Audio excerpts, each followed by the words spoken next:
So thanks for joining me, Sharon. So for those of you who don't know the State of Southeast Asia survey, it would be great if you could give us a little bit of an introduction about the types of topics that it covers and also who is involved in terms of being surveyed through this project. Thanks for having me, Aster, and thanks, Anthony, for inviting me. It's a real pleasure to be here and addressing young minds in the room. The State of Southeast Asia survey has been running for 6 years, and the whole objective of the survey is to actually started to try to understand how Southeast Asia perceives ASEAN, the Association of Southeast Asian Nations, and then it spun off into a bigger survey that attempted to try to track how the region perceives the major powers. So some of the questions that we ask include, what are the top challenges in the region, what are your top concerns, how do you view China versus US, how do you see countries performing in soft power, such as education and tourism. So we go a whole gamut of questions, and it's about a 53 questionnaire survey that goes out to respondents every year. Oh, I have to add also that this is a survey of elite respondents, so it's not for the public, and it reflects views from the government, academia, businesses, NGOs, media, and people working in regional and international organizations. So this year in 2024, in the most recent version of the survey, what were the key concerns that Southeast Asian countries mentioned? The key concerns in the region still remain on unemployment, recessionary concerns, climate change and extreme weather events, and trade tensions among major powers. So it's a bit of a change from last year, where the region actually talked about rising social economic disparity. Military tensions were also amongst the top 3 places. But what's a constant is that climate change has always maintained top place in the region's minds. And has this differed much between the different countries in ASEAN, noting that obviously some of them are more prone to things like climate change, being island-based countries? Yes, definitely. I think for a country like Singapore, where I come from, concerns over trade tensions very evident because we are very dependent on trade and very exposed to the kind of, global supply chain disruptions, the trade wars that's happening between the major powers. But for a country like Philippines, for instance, rising flashpoints in the South China Sea is one of the very big concerns over the last few months. It's been preoccupying the minds of the elites. But on the whole, I think that the region is becoming more concerned about international geopolitical events, such as the Israel-Hamas war, the Russia-Ukraine war, and aggressive behavior generally in the South China Sea involving other external powers. Yeah, it's interesting that you mentioned a major concern is the aggressive behaviour in the South China Sea, and that's really come up this year as a topic. But at the same time, according to the survey, China continues to be seen as the most influential economic and political strategic power in the region. It's kind of still outpacing the US in both domains quite significantly. Why do you think that is, or how can those two kind of juxtaposing things be happening at the same time? Yeah, some of the results can be a little contradictory if you look at it on the surface, but I think you have to take a very nuanced look and try to uncover and unpack the complexities in the relationships that the region has with US and with China. So it's often said that the region looks to the US for security and it looks to China for trade and economics. And so in the survey, you'll find that China has actually emerged as the top, or not emerged, but always maintained its position as a top economic influential power and top for political security power, so strategic power. And really because China is the region's top trading partner. But what's really unsaid in a lot of the major headlines is that the US is the top investment partner for the region, whereas China is only ASEAN's 8th ranked FDI source. So this little bit, this little detail that actually doesn't come up. But on political strategic power, I think the region, though they acknowledge that China has that power, there's a lot of fear. When we track the levels of worry and welcome towards the major powers, you see that the perceptions of worry towards China has remained elevated for quite a long time, over 5 years. And why? Why are they more feared than loved, even though they bring economic benefits to the region? I think it's because there's always this fear of repercussions, fear of coercive actions, fear of punishment. And I guess until and unless China can say what it means or do what it says, the region will continue to have this cloud of suspicion towards it. So I guess then being influential isn't necessarily a positive influence, or it might just be that they're influential in a way that, isn't appealing to the countries that they're influencing. Maybe they think it's better to be feared than to be loved, but I think it's two sides of a coin. You have to be loved as well. Yeah, so in general, what we're seeing is that China is winning the minds, but not really the hearts of the Southeast Asians. And so soft power is something that we're going to talk about later in the day. We have a panel discussion looking at Australia's soft power influence in the region. Just in kind of regards to what you just mentioned, do you think that China is successful in its soft power initiatives in Southeast Asia? I know there was a lot of talk, for example, about during COVID, they donated a lot of vaccines to countries like Indonesia and the Philippines, and during the past few years have been really investing in soft power. Do you see this as working or not quite? There is a section in the report that tracks soft power of the major powers, and actually China hasn't been doing very well in all aspects, whether it is as a travel destination or for education or as a place to live and work. It hasn't done very well as compared to the other powers. On the contrary, I think countries like the UK, Australia and the US have topped the choices for education destination. I think this is something that Australia can really tap into as an education destination. And the other one is as a place to live and work. Australia has come up 4th place in that question that we just asked this year, whereas China is not really amongst the top choices for the region. But in terms of the Chinese diplomatic playbook in the region, I think on the one hand, the region welcomes the kind of investments that China brings to the region, but on the other, they are also quite cognizant that there's something in exchange for what you're getting. So they have to make their strategic calculations as to whether they would take some of these investments.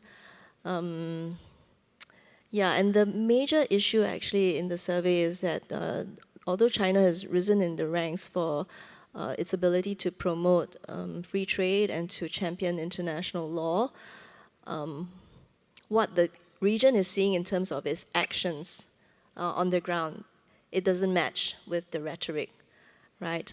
So what China says about peaceful coexistence, of maintaining a peaceful order in the region, actually for some of the countries in the region, they don't see the actions coming from China as supporting the rhetoric that it's saying.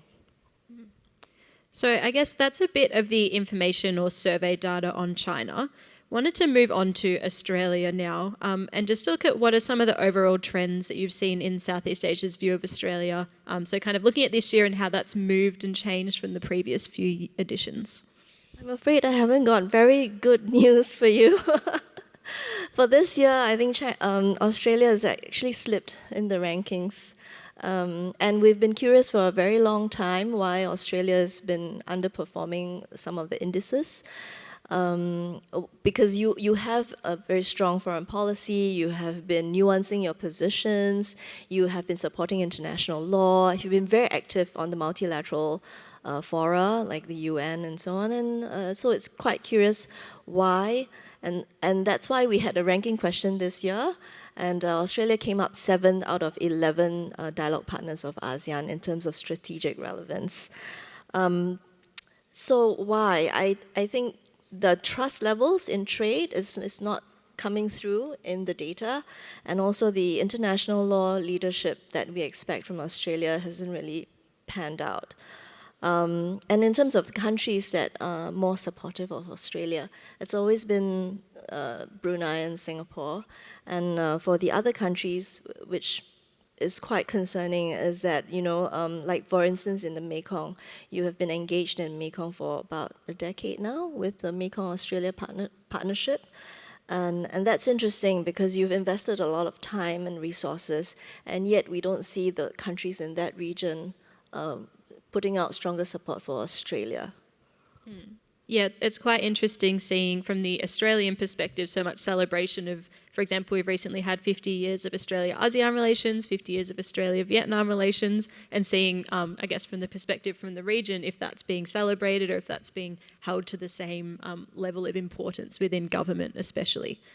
I think particularly interesting for me when I was reading through the report was that the UK actually ranked above Australia in terms of which dialogue partners of ASEAN are of the most strategic relevance. So I think for your kind of typical Australians, they might think it makes sense for the US, China, maybe Japan to rank above Australia. But to see that the UK actually ranked above us in terms of strategic relevance when they're kind of so far away geographically was quite interesting. So I just wondered if you had any thoughts on why that might be, or kind of what the UK is doing that we're not doing. So post-Brexit, I think the UK embarked on quite an ambitious strategy. It's called Global Britain in 2016, and they've articulated that strategy quite loudly across the region. So post-2016, they engaged with the region quite intensively. And not forgetting that, you know, the UK is actually quite a long-time power in Southeast Asia. It has long colonial relations with at least two of the Southeast Asian countries, and that's Singapore and Malaysia. It's engaged in deep defense relationships with the countries in Southeast Asia as well. And I have to say that last night I took a look at the UK's FDI numbers. So just taking last year, 2022 alone, the UK has invested about 9.8 billion in the region, whereas Australia has only invested slightly above 2 billion in 2022. So the stock of FDI that the UK has in the region is quite high. I think it's ranked 6 in the region, above China even. So there's a great store of you know, people-to-people relations also with the UK. Many Southeast Asian students, I don't have those numbers, and generations of them have studied in the UK. So I guess the Global Britain strategy must be working. Yeah, I think that's quite interesting. And Australia at the moment, many people in this room might know, have recently released a Southeast Asia economic strategy. And a lot of the reasoning is that we're underinvesting in the region and don't have enough strong kind of trade and business links. So I guess that's one way that Australia is trying to catch up in that area. Yes, and I think that the Moore report, we call it by the shorthand of the Moore report in Southeast Asia, is really a right step in the correct direction. And we're quite excited to see what Mr. Nicholas Moore has up his sleeves for the region. And we certainly hope that the Australian business community warms up to that idea and really work with him to come to the region and to explore opportunities for trade, for investments, for business. And I also have to add another point. I noticed that in Australia, you have nearly 1 million Australians who claim Southeast Asian heritage. And that's really promising, right? Out of a population of 24 million people. I think this is a source that you can tap into. And in terms of people to people, there are many diasporas here in Australia. I think the largest could be the Vietnamese diaspora. And again, that's your people to people tie there. And often, I think last March when I was here to launch a policy report for ASEAN Australia, I mentioned to the young people in the room that, you know, love and romance is another way for you to tap into the kind of soft power and the kind of relations that you have, and to encourage an exchange of young people between the two regions. Yeah, diaspora is something that we're definitely going to touch on throughout today. And we do have Michelle Chen from our Department of Foreign Affairs and Trade who'll be joining us and kind of exploring how Australia can better utilise its Asian Australian diaspora in terms of building better relations with the region. So I also was wondering, you mentioned that this survey collects answers primarily from elites, so senior people in business, in government, policy and civil society. So it's not very representative of, I guess, the general public or your typical person living in an ASEAN country. Would you expect that the general public would have similar views, or do you think, like, where do you think they might differ quite strongly? Yeah, it differs country to country. So we don't, we're not claiming to be representative of the public in each of these countries. The views that's collected here and reflected are of the policymakers. You can be a policymaker whether you're in government or business or in academia, in the sense that your views matter, your opinions matter, right?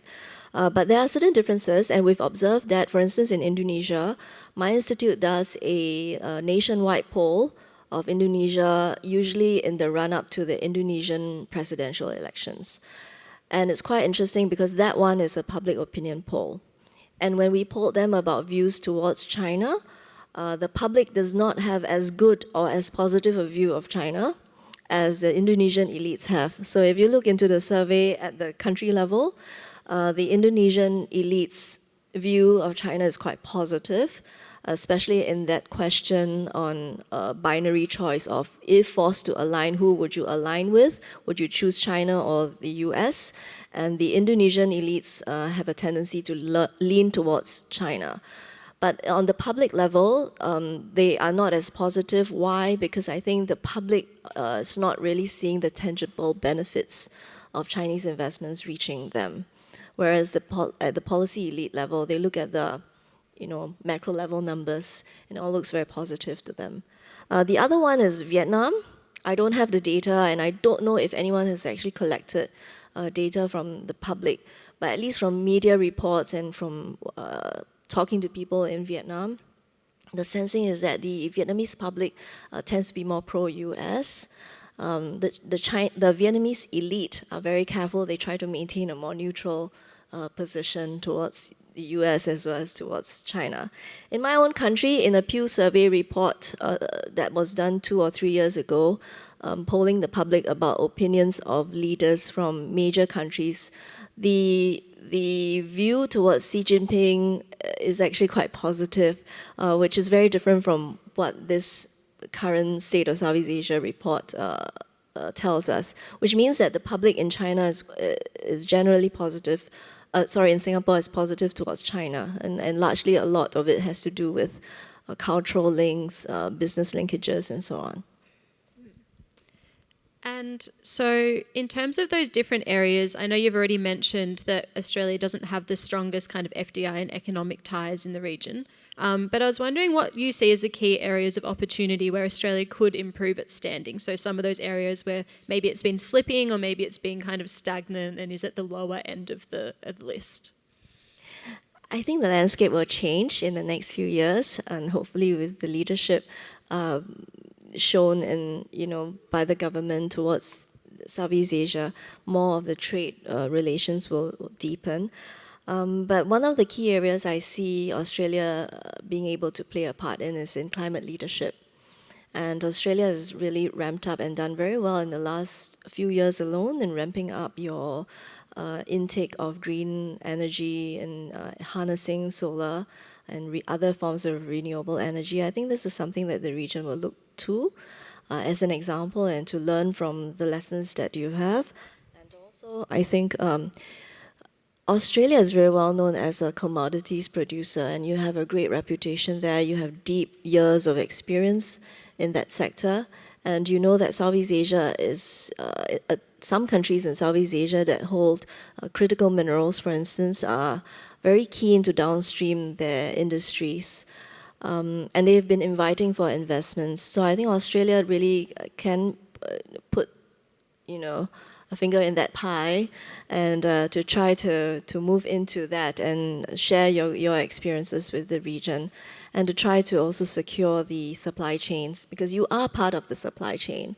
And so work with ASEAN to create that resilience, to increase resilience, and to secure the supply chains. I think that those are main areas. The third one is actually digital technology and digital economy. The Association of Southeast Asian Nations are negotiating a digital economy framework agreement. So it'll be a first time a region-wide agreement. And if it does succeed, it's projected to bring about $2 trillion of value into the region. Once Southeast Asia has completed that, ASEAN has completed that, I'm very sure they will open to invite dialogue partners to join them in the DIFA. And Australia can get a head start in that by engaging early with the negotiators, with the countries, to see if you can join up with ASEAN and the DIFA. So you mentioned at the start that some of the key things that were kind of stood out as prominent this year were the major kind of global conflicts. So, for example, the Israel-Gaza issue, as well as Ukraine-Russia. It's a bit hard to guess ahead, but I'm interested to see what your predictions are for going forward into next year or the next survey, what those major things might be that will be shaping opinion in the region. I think for as long as these conflicts don't resolve and we don't get peace, they will still be on the top of our minds. And the way I see the region moving, these are external factors that they have no control over, and they have no means to, they can only look at ways to mitigate the fallout, the impacts on themselves. For instance, with the Russia-Ukraine war, one of the top concerns that emerged in that year that the conflict happened was rising food prices and energy prices. And President Jokowi actually made an effort to try to talk to the Russians and to try to open a sea lane to export the grains and the fertilizers to Southeast Asia. So you can see in the kind of actions that state leaders take, they want to immediately respond and try to mitigate and stem the kind of negative impacts on themselves and the economy. So in the next few years, we hope that we can see a resolution to the two major conflicts, and please no more new conflicts in the region. That's really very concerning, especially when we look to the South China Sea and what's happening there. The risk of an accidental conflict keeps the policymakers up at night. And so in the next 5 years alone, I think some of these geopolitical concerns will remain top of mind. In fact, they might outstrip the concerns that the region has within the region of its own growth and recessionary pressures and so on. Yeah, and I know from reading some of the information in the report that it is a mix of those direct kind of economic impacts. So, for example, on trade and on access to kind of sending things in and out, but also on the more kind of on other viewpoints. For example, there are a lot of Muslim majority countries in Southeast Asia who might not take to certain countries based off their response to the Gaza-Israel conflict. So, yeah, quite an interesting area to watch. I think the Israel-Gaza conflict, we mustn't underestimate its impact. In fact, in the questions that we asked, the region is very concerned that the conflict can damage social cohesion and damage unity in the region. Some of these concerns I know that Australians also share. So we mustn't underestimate it. And in our response to these issues, whether in the response to people expressing their views openly or the response to student protests on campus or in the response at the state level, I think we have to be very careful in nuancing the response. And in that regard, I really appreciate Australia's nuanced position because the region also watches these positions carefully and they try themselves to take a nuanced position towards the issue because it's very multi-layered, very complex. In Southeast Asia, only 2 countries recognize Hamas as a terrorist group. And the Muslim majority countries, on the other hand, have very strong Palestinian ties. So some of this is, historical, and it also comes with a religious overlay to the entire issue. So we have to be careful in the way that we message to the public and also to other governments. Well, thank you very much, Sharon. It's been, so great for everyone here to be able to better understand what are the main things driving opinion in the region and those different areas where Australia could really work to improve their standing, to improve their soft power, and to improve our relationships overall. So thank you very much for joining us today. I know you need to get off onto a flight, so we'll leave it there. But if everyone could please give Sharon a round of applause.